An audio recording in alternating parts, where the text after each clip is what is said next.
Wang Baochuan. Suivre sa voie malgré l'opposition de ses proches.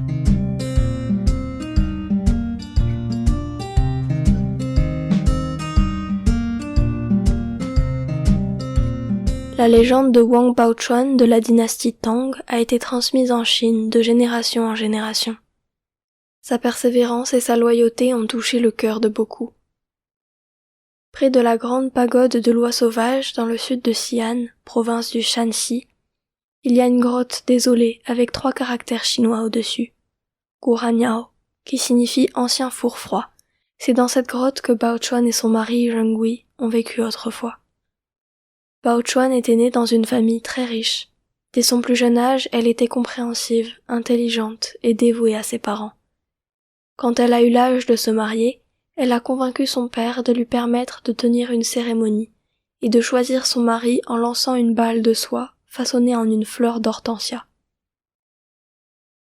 La beauté et l'intelligence de Baochuan étaient bien connues dans toute la ville. Le jour de la grande cérémonie, tous les jeunes gens de l'aristocratie s'étaient rassemblés devant le balcon d'où devait être lancée la balle. Ses parents attendaient avec impatience. Cependant, ce qu'ils ignoraient, c'est que Baochuan était déjà tombée amoureuse d'un jeune homme, nommé Sui Zhengui. Baochuan avait rencontré brièvement Sui Zhengui, par hasard. Ses qualités exceptionnelles et son talent l'avaient vivement impressionné. Même si Zhengui était un roturier d'origine modeste, il avait d'extraordinaires compétences en arts martiaux, des façons dignes d'un gentilhomme, et il était bon. Il appréciait que Baochuan soit non seulement belle, mais aussi gracieuse et élégante, avec un tempérament aristocratique. Cependant, quand Zhengui a découvert qu'elle venait d'une famille riche, il en a eu le cœur brisé, sachant qu'il ne serait pas autorisé à l'épouser. Wang Baochuan choisit son mari en fonction de son caractère. Baochuan savait que Zhengui était l'homme digne de sa confiance pour le reste de sa vie. Aussi, lors de la cérémonie, elle a lancé la balle dans sa direction. Le père de Baochuan s'est fâché en disant « Comment ma précieuse fille pourrait-elle épouser un homme vêtu de haillons ?»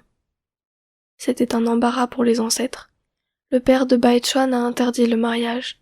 Pourtant, Baochuan est resté ferme dans son choix, ce qui a conduit le jeune couple à être banni de la famille. Sui Zhengui avait en fait été le 6e petit-fils du général Sui Andu de la dynastie Wei du Nord. Son père était décédé quand il était jeune, laissant la famille dans la pauvreté. Zhengui réussit à vivre en tant que fermier. Malgré la pauvreté, il avait de grandes ambitions depuis l'enfance, étudiant la poésie et les arts martiaux. Le mariage de Zhengui et Baochuan fut simple, point de beaux brocarts ou d'échange de dot. Ils ont commencé leur vie commune d'une manière frugale et tranquille. Cependant, Baochuan connaissait l'idéal élevé et les grandes ambitions de son mari. Elle l'a encouragé à passer l'examen impérial dans la capitale, dans l'espoir qu'il réalise son rêve de servir le pays. Zhengui n'avait pas peur du champ de bataille, mais il était peu disposé à laisser sa femme seule dans la grotte.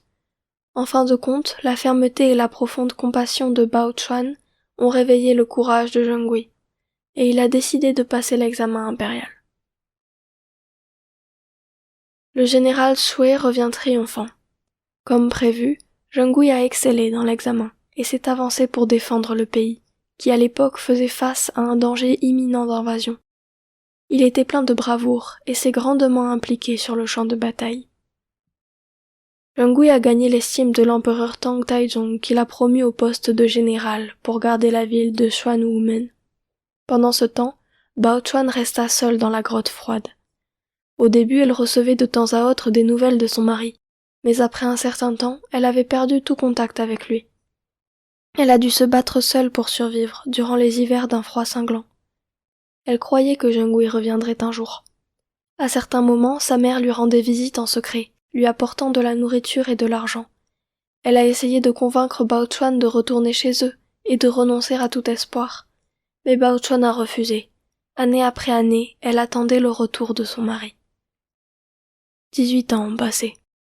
Un jour d'hiver enneigé, Zhengui, en tant que général Sui, est finalement revenu à la grotte, triomphant. Grâce à sa loyauté et à sa persévérance, Baochuan a enfin retrouvé son mari.